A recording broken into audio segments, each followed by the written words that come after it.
sana wag pong malimutan ng mga anak na hindi po kakaunting pagod at hirap ang pinupuhunan ng mga magulang para po maitaguyod sila sa kanila pong pag-aaral. Kaya nga, ano ang ipinapayo ng Biblia sa mga kabataan na sinisikap ng mga magulang na mapag-aral, maihanda yung kanilang kinabukasan? Dito po sa Aklat ng Mga Kawikaan 23, ang talata po ay 25. Sikapin mong ikaw ay maging karapat-dapat ipagmalaki ng iyong mga magulang at madudulutan mo ng kaligayahan ang iyong ina. Ito po ang dapat na itanong ng mga kabataan na pinapag-aaral ng mga magulang at ang kanilang nanay at tatay ay nagsisikap na maigayak ang kanilang kinabukasan.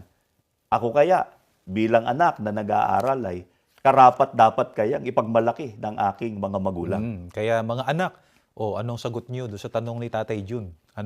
May ipagmamalaki na ba kayo ng inyong mga magulang? Di ba? Sino ba kapatid na Jun yung may ipagmamalaki ng kanilang mga magulang? Yun pong responsable Yan, sa kanilang pag-aaral. Oo, talagang Yun pong seryoso sa pag-aaral. masipag po sa Pinagbubuti yan. pagtuklas ng Yan. karunungan. Lalo na po kapag ang isang mag-aaral ay nagtamo pa ng karangalan dahil nga Yan, po sa kanyang pagsisikap sa pag-aaral.